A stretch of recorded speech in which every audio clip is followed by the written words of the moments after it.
जब तारुफ में मेहमान खुसूसी या किसी आरिफ के कुछ बोलना हो तो मैं सिर्फ ये दो मिसरे मुझे याद आते हैं कि ये किसका काम सामना करने से हर्फ लर्जा है, सुखन सनासों में ये कौन बा कमाल आया। अब मैं बड़े अदब और एहतराम के साथ जोरदार तालियों से इस्तकबाल करें हमारे मेहमान खुसूसी आली जनाब इज्जत माब आरिफ मोहम्मद खान साहब, ऑनरेबल गवर्नर ऑफ केरला, और अब हम उनको सुनना चाहते हैं।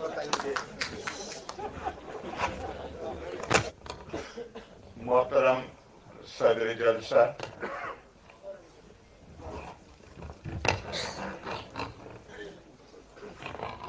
और मेहमानान गिरामी, मोअज़्ज़िज़ ख़वातीन व हज़रात, इससे पहले कि मैं मौजू पर आऊं, एक दरख्वास्त करूंगा कि बल्कि एक छोटा सा किस्सा बताऊंगा। बोस्निया के प्रेसिडेंट इज्जत बेगोविच अल अजहर के पढ़े हुए थे। जब वो सदर हो गए अपने मुल्क के, तो जाहिर है जिस तालीम गाह से आदमी निकलता है उसको अच्छा लगता है, और उनको मदऊ किया गया अल अजहर में साबिक तालिब इल्म के तौर पे। वहां उन्होंने तकरीर कम थी, सवालात थे जो उन्होंने रखे। उन्होंने कहा कि यह अहले इल्म का मजमा है, 3-4 सवाल हैं जो मुझे बेहद परेशान करते हैं। मैं उन सवालों को आपके साथ साझा करूंगा, शेयर करूंगा। मैं उनका जवाब नहीं ढूंढ पाया हूं, लेकिन आप सब इल्मी कामों में ही मसरूफ हैं। आपको इसका कोई जवाब समझ में आए तो मुझे भी बताइएगा ताकि मेरी तसल्ली हो सके। तो उन्होंने पहली बात जो उसमें कही वो ये कही कि मुसलमानों में 5 वक्त की नमाज फर्ज है। तो ऐसा तो है नहीं कि अल्लाह ताला का जो दफ्तर है वो किसी ब्यूरोक्रेट का दफ्तर है जो 12:05 पर खुलेगा, 12:30 पर बंद हो जाएगा। ऐसा तो नहीं है ना अल्लाह को इसकी हाजत है। जो कुरान हकीम में भी आया है कि अल्लाह को हाजत नहीं, बंदों को हाजत है, इबादत। तो उन्होंने कहा कि इसका अगर आप गौर कीजिए तो बुनियादी मकसद ये है कि वक्त की अहमियत का एहसास, हमारी जिंदगी में डिसिप्लिन। उनका 5 वक्त की नमाज के बावजूद अगर सबसे ज्यादा इनडिसिप्लिन कहीं है तो वो हमारे अंदर। उनका वुजू, जिस्म के वो हिस्से जो खुले हुए हैं उनको 5 बार सफाई का हुक्म। तहारत, पाकीज़गी आधा ईमान है। ये कहीं कोई मेरे ऊपर इल्जाम लगाना आसान होता है, तो मेरे ऊपर इल्जाम मत लगाइएगा। ये इंटरनेट पे मौजूद है, इज्जत बेगोविच की तकरीर है, और सिर्फ किताब में नहीं है, इंटरनेट पे मौजूद है। लिहाजा कोई साहब ये मेहरबानी ना करें कि आरिफ मोहम्मद खान ये कह रहे। उन्होंने कहा कि तहारत, पाकीज़गी आधा ईमान है, और यही जुमला है इज्जत बेगोविच का कि आप आज दुनिया में कहीं चले जाइए, गंदगी देख के बता सकते हैं आप कि फला लोगों का मोहल्ला। इसी तरह उन्होंने कहा भाई कहीं ना कहीं सिर्फ हम लंबी बातें करें वो नहीं, कहीं ना कहीं अपने आप को नज्म ज़ब्त में भी बांधना पड़ेगा। अब मैं आता हूं, आज हम इकट्ठे हुए हैं, मैं कहूंगा रसूल रहमत सल्लल्लाहु अलैहि वसल्लम, पैगंबर इस्लाम नहीं, पैगंबर इंसानियत।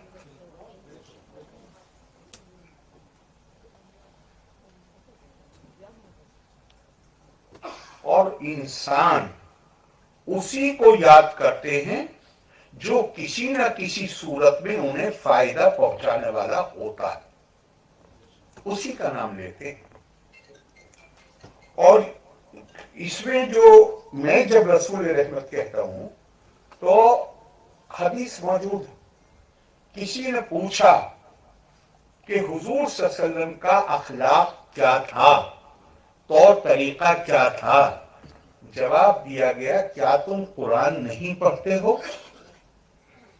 حضور کانا خلقہ القرآن، وہ چلتا پھرتا قرآن تھے. اس کا مطلب کیا ہوا؟ اس کا مطلب یہ ہوا کہ حضور صلی اللہ علیہ وسلم کی سیرت مبارکہ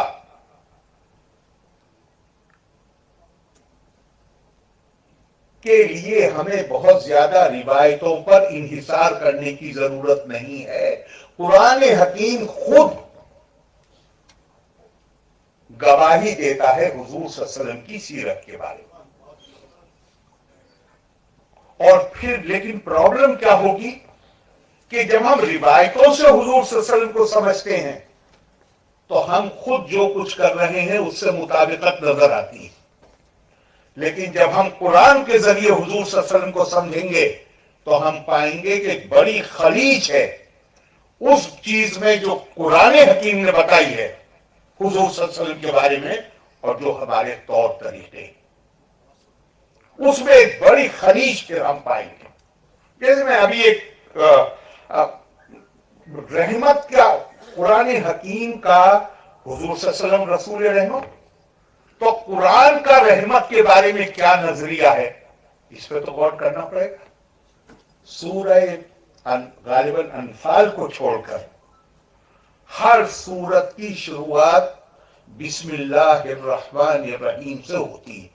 اللہ کے تو 99 نام ہے. ابھی ہمارے ڈاکٹر جائسی صاحب نے بتایا یہ اللہ کو رحمان اور رحیم کیوں اتنا پسند ہے.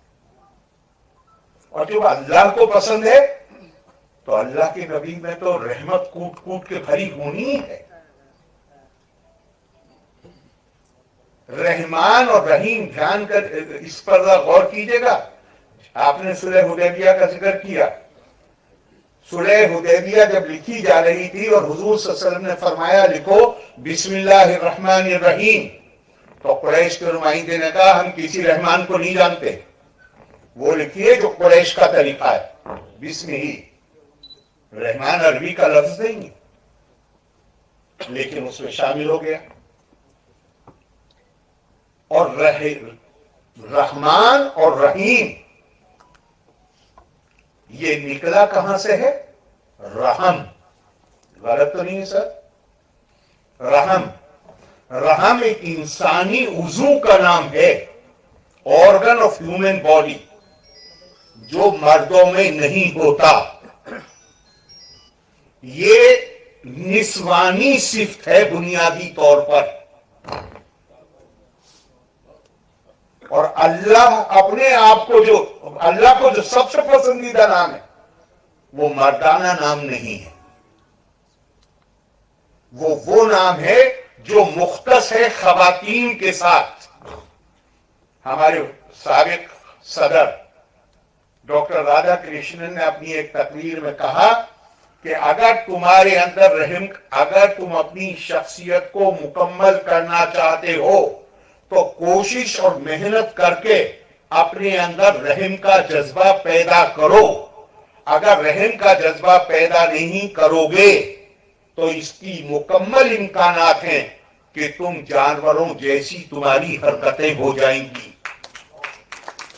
اور انہوں نے کہا میں کوشش کرنے کے لیے کیوں کہہ رہا ہوں؟ انہوں نے کہا کیونکہ یہ وہ صفت ہے جو قدرت نے خاتون کو، عورت کو فطری طور پر ودیعت کی ہے. مرد کے اندر یہ خوبی نہیں ہے. اگر اسے یہ صفت پیدا کرنی ہے تو اس کو اس کے لیے کوشش کرنی پڑے گی، محنت کرنی پڑے گی، اپنے اندر وہ جذبہ پیدا کرنا پڑے گا. اور اسی لیے شاید کسی شاعر نے کہا کہ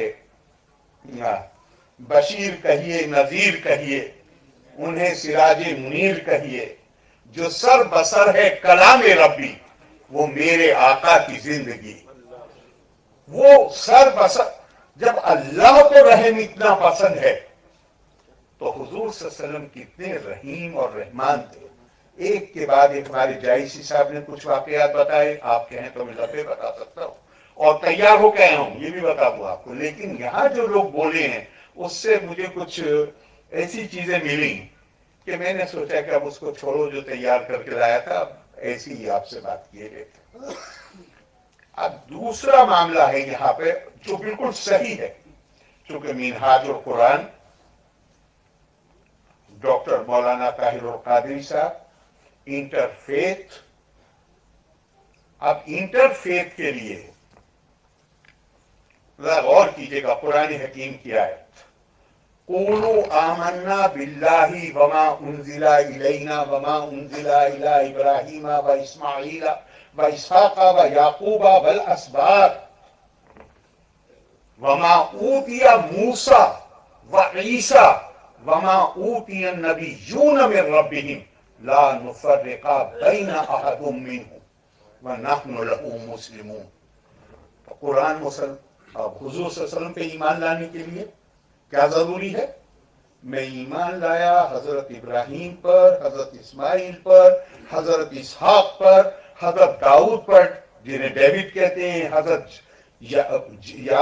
جیکب داؤد اور یعقوب جیکب، اور صرف یہیں پہ نہیں رکا ہے قرآن، کہا ہے والاسباط، all the 12 tribes of the Jews، بتا جو ان میں وہاں تو ہر نسل میں نبی ہوتا تھا تو بہت سو کے نام نہیں ہے، قرآن اس حد تک جا رہا ہے کہ کہہ رہا ہے کہ میں صرف جو سیمیٹک ٹریڈیشن میں جو بہت مشہور نام ہیں وہ تو گنا دیے، لیکن ساتھ میں کہا والاسباط، 12 کے 12 قبیلوں میں جو نئے نبی آئے ان پر جو کچھ آیا اس پر بھی میں ایمان لایا۔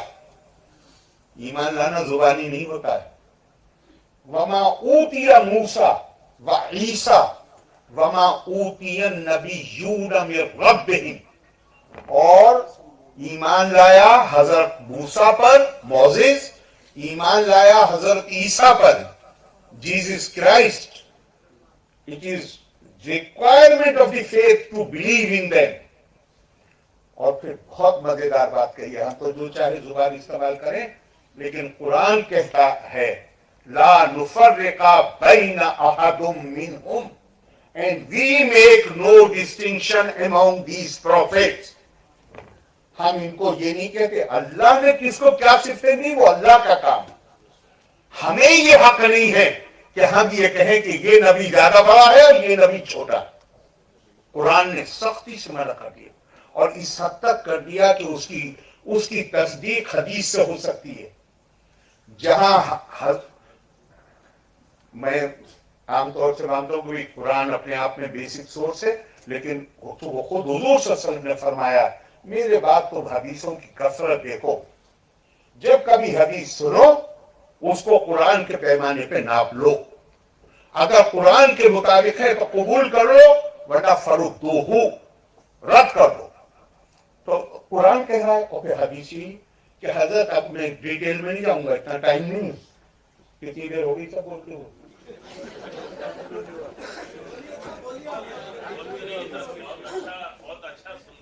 بہت اچھا۔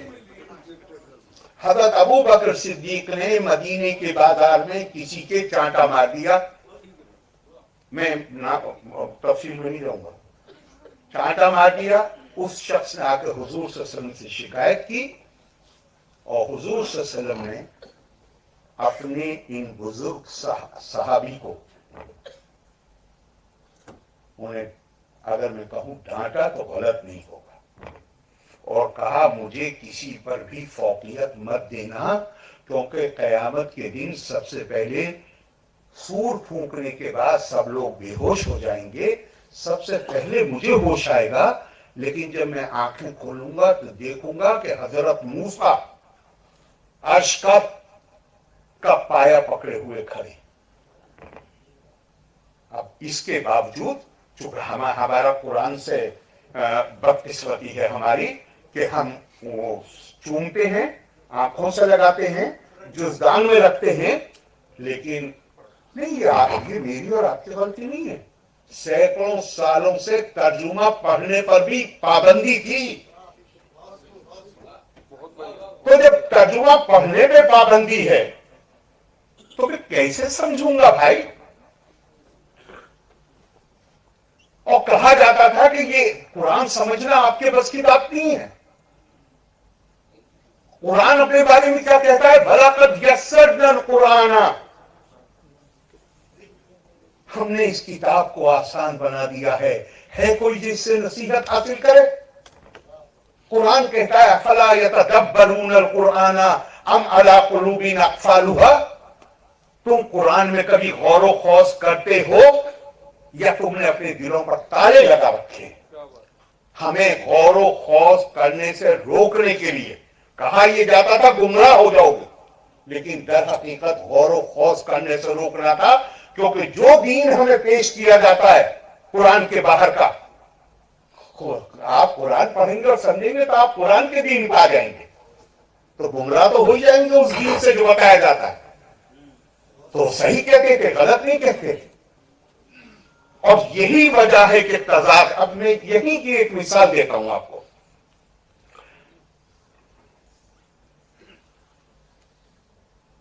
फतवा ऑन टेररिज्म, सुरेंद्र कुलकर्णी जी ने भी बात की, आपने भी बात की और लोगों ने की। डॉक्टर ताहिरुल कादरी साहब, ये वो मुबारकबाद के मुस्तहिक हैं इस किताब को लिखने के लिए, जितनी सताइश की जाए कम। लेकिन भाई ताली बस बजाए की, ताली क्या होता है कि जोश पैदा होता है, वो होश पे पर्दा डाल देता है। मैं सख्त खिलाफ हूं ताली बजाने के। उन्होंने वो सारी राहें इकट्ठा कर दी हैं और उससे भी ज्यादा मुझे अच्छा लगा, उन्होंने उसे फतवा कहा। फतवा तो राय को कहती, हुकुम को नहीं कहती, जनाब गलत तो नहीं कहना, फतवा राय है। लेकिन एक माहौल क्रिएट कर दिया गया कि साहब फतवा आ गया है फला जगह फला दारुल उलूम से। क्यों? ताकि हम, कानून अल्लाह का है, अल्लाह ने हमारे नाम कोई वारंट नहीं लिखा है कि तुम मेरा कानून नाफिज करोगे, लेकिन हम कानून नाफिज करेंगे। आप कौन है भाई कानून नाफिज करने वाले? अल्लाह का कानून है। अल्लाह के कानून और हिदायत में फर्क समझिए। कुरान कहता है कुल्ना बीतू जमिया, अब तुम जन्नत से निकल जाओ सब। और जब मेरे नबी हिदायत लेकर आए, हिदायत की बात करता है कुरान। कुरान कहता है इन्ना हदैनाहु सबील इम्मा शाकिरन व इम्मा कफूरा। कुरान इसकी भी इजाजत देता है कि मैं कुफ्र कर सकूं, हाँ मुझे उसके नताइज बता दिए। मालिकी यौमिद्दीन, मैं अक्सर सवाल पूछता हूं, अगर कयामत के दिन, जजमेंट के दिन, फैसले के दिन के अल्लाह मालिक है, बाकी दिन का मालिक कौन है? कोई और है क्या? नहीं, इंसान को इख्तियार दिया गया है। उसको कहा गया हमने तुम्हें हिदायत दे दी, अब तुम इस पर अमल करो तो शुक्र है, और अगर अमल ना करो तो नाशुक्री। और इसका फैसला कब होगा? इसका फैसला होगा यौमुद्दीन। लेकिन यहां लोग रोजाना फैसला करते हैं। मुझे समझ में नहीं आता कि इतने सारे फैसले निपटा दिए, कयामत के दिन अल्लाह ताला क्या करेंगे? रोजाना कुफ्र के फतवे, रोजाना फैसले।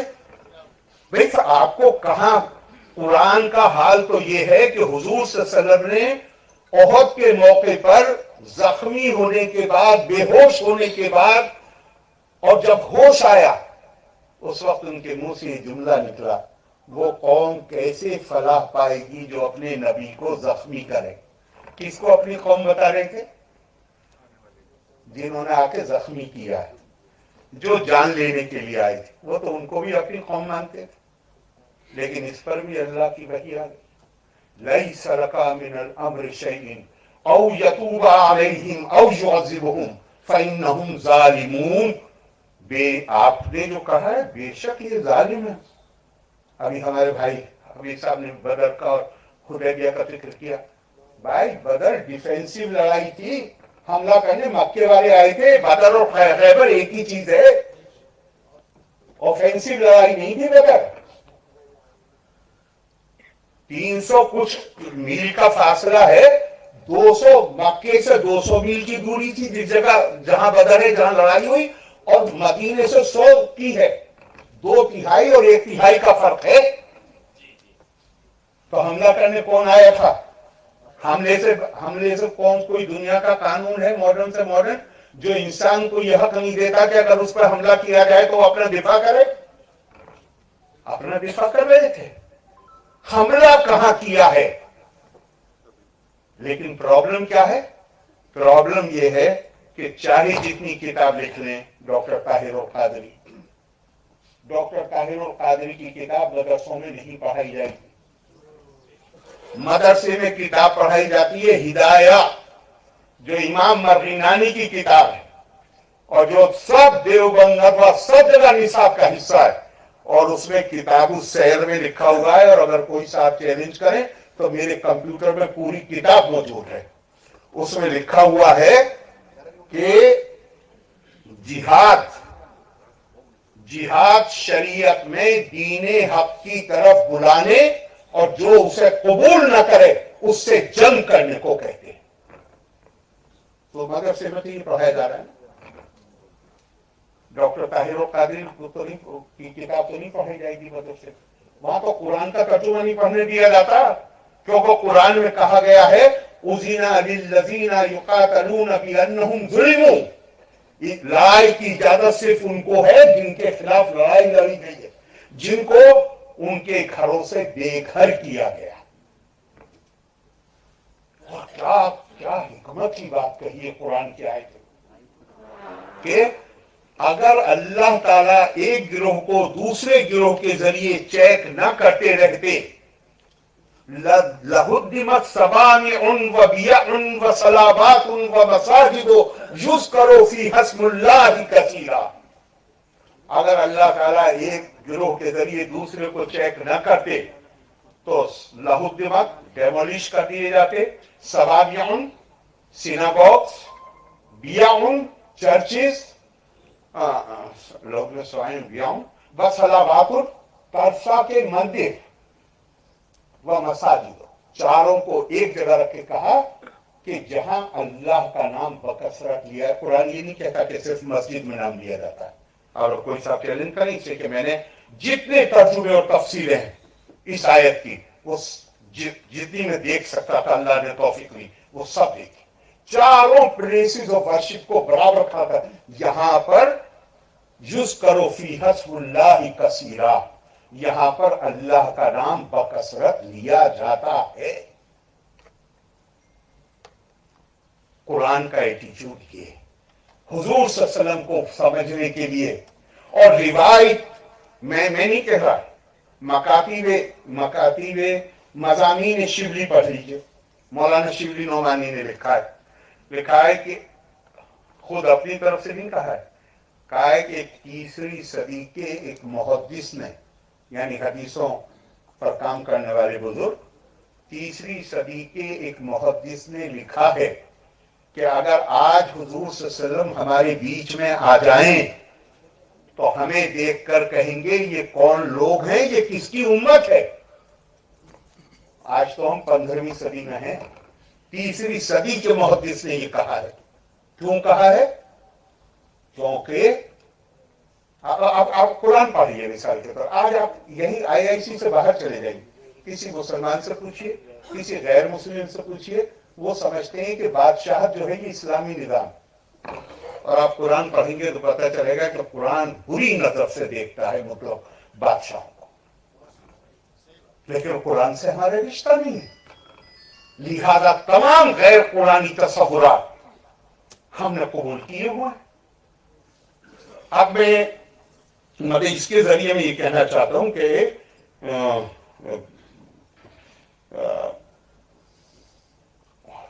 हमें जरूरी कि हम हुजूर सल्लल्लाहु अलैहि वसल्लम की शख्सियत को समझें। हुजूर सल्लल्लाहु अलैहि वसल्लम हमारे सर्टिफिकेट की जरूरत नहीं। सबसे पहले कौन बोले थे मुझे याद नहीं आ रहा, उन्होंने अंग्रेज जो ईसाई है जो ये कह रहा है मुझे पहले नंबर पे हजरत ईसा अलैहिस्सलाम को रखना चाहिए, उसने हुजूर सल्लल्लाहु अलैहि वसल्लम को पहले नंबर पर रखा। दुनिया रिकॉग्नाइज कर रही। ہماری حرکتوں کی حضور کی عظمت کو تو سب مانتے ہیں، لیکن ہماری حرکتوں کی وجہ سے دنیا میں اسلامو فوبیا نظر آ رہا ہے. یہ ایسی بغیر وجہ ہے کیا؟ میں آپ سے پوچھتا ہوں، ہمارے بھائی سدھیندر کلکرنی جی نے کئی ایشو اٹھائے اور مجھ سے کہا کہ میں پہنچا. یہ کب سے لنچنگ ہونی شروع ہوئی؟ ریسنٹ سال کے واقع ہیں، ابھی پچھلے 4 5 6 7 سال کے واقع ہیں نا جو بھی ہوئے. 1986 کے بعد 5 اٹیمپٹ لنچنگ کے میرے اوپر ہوئے. کس نے کیے تھے؟ جامعہ ملیہ میں تو بس خدا کی مہربانی ہے کہ میں بچ گیا. مشیر صاحب کے جنازے میں شرکت کرنے کے لیے گیا ہوں. ان کے گھر سے لے کے قبرستان آنے تک مغرب کی تھوڑی دور ہے، مغرب کی نماز کے بعد جنازہ چلا تھا. ایک دم سے لائٹ گئی اور میرے پیچھے سر پر راڈ ماری گئی لوہے کی. کم سے کم 3 گاڑیاں تھیں سیکورٹی والوں. میں بے ہوش ہو کے گرا ہوں اور میں گرتے گرتے یہ کہا ہے میں نے، گولی مت چلا دینا، گولی مت چلا دینا. میں کوئی تعریف خدا کے واسطے نہیں. کیوں؟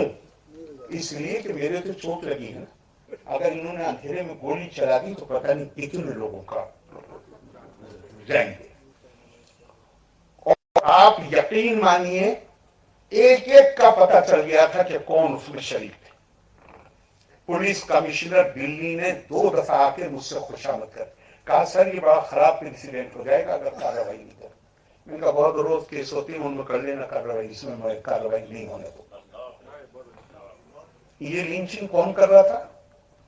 یہ لنچنگ اس گورنمنٹ کے آنے کے بعد شروع ہوئی. کتابوں پر ارے بھائی آزادی، آپ کو کسی چیز پہ اعتراض ہے تو اس کا جواب قصاص کا تصور ہے اسلام میں، اس کا جواب اسی طریقے سے دیجیے. آپ کے خلاف کسی نے کتاب لکھی، آپ اس سے بہتر کتاب لکھ کے دیجیے. لیکن کتاب کے بین کرنے میں پوری دنیا میں 350 لوگ مرے. یہ لنچنگ کس نے کری؟ اربوں خربوں کی پراپرٹی جلی. یہ کس نے کیا؟ وقت کرتا ہے پرورش برسوں، حادثہ ایک دم نہیں ہوتا. اور میرا عقیدہ توحید ہے. توحید کا مطلب کیا ہے؟ قل لا املکو نفسی ضررن ولا نفع. نہ اللہ کے علاوہ کوئی مجھے نقصان پہنچا سکتا ہے اور نہ اللہ کے علاوہ کوئی فائدہ پہنچا سکتا ہے. میں مانتا توحید ہوں، میرا عقیدہ ہے کہ اللہ کے علاوہ کوئی فائدہ نہیں پہنچا سکتا. قرآن مجھ سے کہتا ہے بار بار لوگوں سے مت ڈرنا، مجھ سے ڈرنا. اللہ سے ڈرو، لوگوں سے مت ڈرو. ہم ہر کسی سے خوف زدہ، ہر کسی سے خوف زدہ، اور ہمیں ہر کوئی نقصان پہنچا سکتا ہے. ہمارے خلاف یہ گروہ بھی سازش کر رہا ہے، یہ بھی کر رہا ہے، یہ بھی ہر کوئی صرف ہم ہی ملے جن کے خلاف سازش. آپ کیوں نہیں کر لیتے کسی کے خلاف سازش؟ آپ تو دنیا میں کوئی بھی نہیں رہا 500-600 سال سپر پاور. آپ تو 500-600 سال سپر پاور رہے بلا شرکت غیرے. آپ نے کیوں نہیں کری کسی کے خلاف سازش؟ ہر وقت اگر آپ رونے کا ایٹیٹیوڈ بنا لیجئے نا، کسی کو دلچسپی نہیں ہے. ہاں یہ تعریف کرنے کے لیے نہیں کہہ رہا میں اکثر یہ بات کہتا ہوں. کیوں کہتا ہوں؟ کہ قرآن حکیم نے ایک اصول طے کر دیا. فَأَمَّا الزَّبَدُ فَيَذْهَبُ جُفَاءً وَأَمَّا مَا يَنفَعُ النَّاسَ فَيَمْكُثُ فِي الْأَرْضِ. یہ شور شرابہ، تالی، نعرے بازی، یہ سب یہ پانی میں جو جھاگ آتی ہے نا ان کی طرح ہوتا ہے. یہ تھوڑی دیر میں غائب ہو جاتا ہے. مولانا آزاد نے کہا، مولانا آزاد کو کبھی ہم نے بہت ظلم کیے ہیں، ان میں ایک بڑا ظلم یہ ہے کہ جو سلوک ہم نے مولانا آزاد کے ساتھ کیا. اپنی ایک تقریر میں کہتے ہیں کہ خدا کہتے میں نے تمہیں سمجھانا چاہا، تم نے میری زبان کاٹی. मैंने तुम्हारी तरफ हाथ बढ़ाना चाहे तुमने मेरे हाथ कलम कर दिए, मैंने तुम्हारी तरफ चलना चाहा तुमने मेरी टांगें तोड़ दी, मैंने तुम्हारी तरफ करवट लेना चाहिए तुमने मेरी कमर तोड़ दी। खुदारा बताओ मैं तुम्हारे साथ क्या करूं। ये बहुत आसान काम होता है कि मैं अपनी परेशानियों के लिए औरों पे इल्जाम लगा, लेकिन कम से कम उसको जो तौहीद को मानने वाला है उसे हरगिज ये कबूल नहीं करना चाहिए कि उसे खुदा के अलावा कोई फायदा पहुंचा सकता है या खुदा के अलावा कोई नुकसान पहुंचा सकता है। जो हमदर्दी में भी बोले उन्हें भी साफ कहिए नहीं, हाँ इसलिए कि हमारे यहाँ तो खुद एहतिसाबी का तस्वुर है, मुझे अगर ठोकर लगती है, मौला अली ने अलैहिस्सलाम ने फरमाया अरफ तो रब्बी भी फस्किल अज़ाइम, मैंने अपने फैसलों की नाकामी में अल्लाह को पहचाना। अब मैं एक तरीके से काम करना चाहता था, नाकाम हो गया, तो अब इससे मेरी समझ में क्या आना चाहिए, ये अल्लाह की स्कीम के मुताबिक नहीं है, मुझे उसे रिव्यू करना पड़ेगा। ये नहीं हो सकता कि वो आप चाहिए थी तो मैं मिसाल के तौर पर कह रहा हूं, आपको लखनऊ जाना है और आप बिल्कुल 100 किलोमीटर नहीं 150 किलोमीटर की स्पीड से दौड़ लगाइए और दौड़ लगाइए लुधियाना की तरफ, तो आप पहुंचेंगे लखनऊ। हमारा हशर यही है। और आपस में मैं ताली के इसलिए खिलाफ हूं कि हमारे इस मिजाज को समझ के लोग हमारी मनमानी बात कहना चाहते हैं ताकि हम उस वक्त ताली बजाएं। अल्टीमेट नतीजा क्या निकलता है, ढक के 3 पात वहीं के वहीं, कोई बदलाव आता नहीं। क्यों नहीं आता? मैं आज ही हमारे मुफ्ती साहब आए थे, बच्चों को लेकर आए थे, उनके साथ में बात कर रहा था, मैंने वहां ये बात कही, मैं कहा थोड़ी दिन तक मुझे भी गलतफहमी थी कि हम लोगों को बदल सकते हैं, और जो मेरा हीरो है, आइडियल है, मौलाना आजाद, उन्होंने ये गलती आखिरी उम्र तक पाली। नतीजे में शेख अब्दुल्ला को अपनी किताब में लिखना पड़ा कि 46 के बाद मौलाना जिंदा थे लेकिन उनके अंदर कुछ मर गया, क्योंकि उनके साथ सलूक ऐसा किया गया। जाकिर साहब ने उनकी ताज़ियती जलसे में कहा, रशीद अहमद सिद्दीकी साहब का जुमला है, उर्दू जुबान के इस नाबगाए रोजगार के लिए उर्दू जुबान की कोई गंदी से गंदी और भद्दी से भद्दी गाली नहीं है जिसका इस्तेमाल नहीं किया गया। लेकिन इसके बावजूद वो अपनी इस गलतफहमी को पाले रहे, नतीजा मायूसी आता है। मैं जितना सर सैयद को अल्लाह ने तौफीक दी जल्दी पढ़ लूंगा, सर सैयद को भी और मौलाना आजाद को, और फिर मैंने कुरान हकीम की एक आयत पढ़ी, अरे तो बेटा ये तो मायूसी मिलनी थी, हमारी क्या हैसियत है भाई। कुरान हकीम में अल्लाह ताला फरमा रहे हैं, इन्नल्लाहा ला युगय्यिरु मा बिकौमिन हत्ता युगय्यिरु मा बिअनफुसिहिम। अल्लाह कह रहे हैं हम भी नहीं बदलते किसी हालत को जब तक उसके अंदर एक बुनियादी तब्दीली नहीं पैदा होती, अंदर से एक ख्वाहिश नहीं पैदा होती है अपने हालात को बदलने। तो जब अल्लाह नहीं बदलने को तैयार है हालात, बगैर उस इंटरनल ट्रांसफॉर्मेशन के जो तालीम से आता है, एजुकेशन से आता है, तो मैं कौन हूं या मौलाना आजाद कौन है या सर सैयद कौन है या कोई भी जो अपने आप को ही समझते हैं, जो दर्द महसूस करते हैं, जो बहुत बड़ी तादाद है, ये नहीं कि मैं कह रहा हूं कि मैं ही हूं या वो ही है, नहीं, बहुत बड़ी तादाद है जो उस दर्द को महसूस करते हैं। तो फिर क्यों नहीं, तो ऐसे ही नहीं होता है। मैं कई साल पहले की बात है, देवबंद गया, किसी शहर की किसी तंजीम ने मुझे बुलाया था, तो मैं सोच रहा था कि कहीं ऐसा ना हो जो पुरानी तारीख थी, ऐसा तो नहीं हो कि देवबंद वाले नाराज हो जाएं, कोई वहां पर कोई ऐसी चीज आए मैं ना ही जाऊं। उनका नहीं साहब, वो तो बल्कि पूछ रहे हैं कि, और मैं बहुत बहुत मुझे मतलब खुशी हुई ताज्जुब के साथ कि वो जो हॉल था शहर का, उसमें तकरीबन आधे और न सिर्फ तुलबा थे बल्कि वो असातिज़ा, और उसके बाद वो स्टेज पे आए और उन्होंने मुझे मुबारकबाद दी। मैं बहुत उस दिन एकदम से मैं तो उम्मीद कर नहीं रहा, لیکن وہاں میں نے ایک بات کہی تھی جو آپ سے کہنا چاہتا ہوں. کبھی ہمارے حفیظ صاحب نے علامہ اقبال کے ایک شعر کا ریفرنس دیا تھا، میرے عرب کو آئی ٹھنڈی ہوا جہاز، ہندوستانی بچوں کا قومی گیت. اس کے حدیث کے جو اصل الفاظ ہیں انہیں پڑھی. یہاں تو صرف اتنا ہے ٹھنڈی ہوا جہاں سے آئی.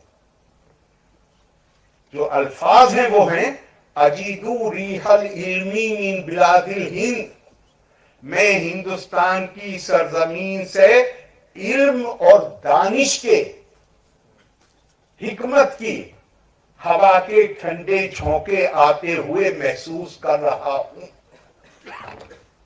تو دیوبند والوں کی چونکہ اتنی تعداد تھی وہاں پہ، تو میں نے ذرا حوصلہ جٹایا اور میں نے کہا کہ کیا حضور صلی اللہ علیہ وسلم کا نام لیوا ہونے کے ناطے انہوں نے ایک ایسی بات میرے ملک کے بارے میں کہی ہے، کیا میرا یہ حق نہیں ہے کہ اس علم کو میں جاننے کی کوشش کروں؟ کتنے ہم لوگوں میں سے کتنے کوشش کرتے ہیں اس بات کی؟ حضور صلی اللہ علیہ وسلم نے فرمایا کسی قوم کی زبان سیکھ لو، اس کے شر سے محفوظ ہو جاؤ. ہم کہتے ہیں نہیں انگریزی پڑھ لی تو دین چلا جائے گا، تو زمانے تک کہتے رہے. ہر 30 سال کے بعد یہ مت سمجھیے گا چونکہ میں اس معاملے میں انوالو ہوں کہہ رہا ہوں، لیکن کہنے کے لیے مجبور. جو چیز 2017 میں پرسنل لا بورڈ نے اپنے ایفیڈیوٹ میں سپریم کورٹ میں لکھ کے دی، اگر اس بات کو صرف زبانی طور پہ کہہ دیتے 1986 میں تو اتنا بڑا کچھ بھی نہ ہوا ہوتا. ہر بار 30 سال لگتے ہیں کسی چیز کو سمجھنے میں. میں نے کسی سے سوال کیا کہ کیا کوئی نئی وحی آ گئی آپ کے پاس 30 سال بعد؟ اگر اسلام 3 طلاق کو ہٹانا اسلام میں شریعت میں دخل اندازی تھی نہیں رہی 2017 میں آ کے، تو 1986 میں اگر آپ یہی بات کہہ دیتے کہ یہ بدعت ہے اور ہم خود اس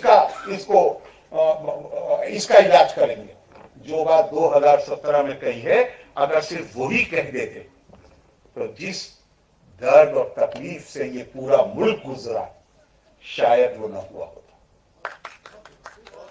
لیکن ہمیں تو ہر چیز، گھڑی پہن کے مسجد میں نہیں آ سکتے، پینٹ کوٹ پہن کے مسجد میں نہیں آ سکتے. فتویٰ رہا ہندوستان میں کہ حج جائز دیں گے کیونکہ فوٹو کھنچوانا پڑے گا. اب جن کا وہ فتویٰ تھا ان کے جانشین روزانہ ٹی وی پہ نظر آتے. کوئی نئی وحی آ گئی، کیا گیا ان کے پاس؟ یہ وہ سوال ہیں، یہ صرف وکٹم بننا، مظلوم بننا یہ مسئلے کا حل نہیں،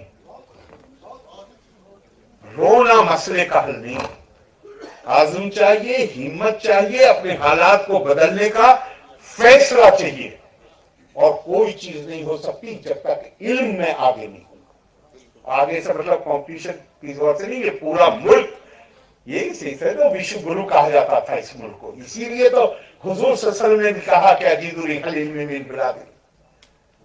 ہمیں دیکھ ہم، اور وہ جو میں نے بتایا تھا اسے گانٹھ میں باندھ لیجئے. فَأَمَّا الزَّبَدُ فَيَذْهَبُ جُفَاءً، جیسے پانی کے اوپر، سیلاب کے پانی کے اوپر جھاگ آ جاتا ہے، جیسے سونے اور چاندی کے زیور اور برتن بنتے وقت جھاگ آ جاتے ہیں، وہ غائب ہو جاتے ہیں تھوڑی دیر کے بعد. لیکن جو چیز انسانوں کو فائدہ پہنچاتی ہے وَأَمَّا مَا يَنْفَعُ النَّاسَ فَيَمْكُثُ فِي الْأَرْضِ، جو چیز انسانوں کو فائدہ پہنچاتی ہے اللہ اسے قائم اور دائم رکھتے ہیں. فائدے مند بن جائیے اپنی سوسائٹی کے لیے، اپنے ملک کے لیے، اپنے لوگوں کے لیے. کوئی کسی کی ہستی نہیں ہے جو صلاحیت کو اور علم کو دبا سکے، حیثیت ہی نہیں کسی کی. اور حضور صلی اللہ علیہ وسلم کی زندگی سے مطلب تو سبق تو کیا، ہمیں تو حکم دیا گیا ہے کہ حضور صلی اللہ علیہ وسلم کی زندگی میں ہمارے لیے عمل کے لیے بہترین نمونہ لقد کان لکم فی رسول اللہ اسوۃ حسنہ. تو وہ اگر کرنا ہے تو پہلے حضور صلی اللہ علیہ وسلم کو سمجھنا تو پڑے گا، اور سمجھنا پڑے گا تو اس کے لیے میں آپ سے ہاتھ جوڑ کے درخواست کرتا ہوں، بہت آسانی سے حضور صلی اللہ علیہ وسلم سمجھوائیں گے اگر حضور کو कुरान हकीम के जरिए समझने की कोशिश कीजिए। मौलाना आजाद ने अल्लामा शिबली नोमानी को जब वो सीरतुन नबी लिखना शुरू किए थे तो उन्होंने उनको कहा था कि मौलाना बहुत सीरत के ऊपर किताबें हैं, एक किताब ऐसी होनी चाहिए जो सिर्फ पुरानी आयात पर मबनी हो। लेकिन शायद शुरू में, बाद में उनकी भी राय बदली, लेकिन शुरू में उनकी समझ में आया कि शायद कुरान में इतनी आयात नहीं होंगी। लेकिन कुरान में 700 से ज्यादा आयात जो सीरत नबवी से मुताबिक। तो कुरान हकीम पढ़ें, और कुरान हकीम पढ़ने से जो हुजूर सल्लल्लाहु अलैहि वसल्लम समझ में आएंगे वो यकीनन हमारी जिंदगियों को बदल देंगे। बहुत बहुत आप सबका शुक्रिया। जय हिंद।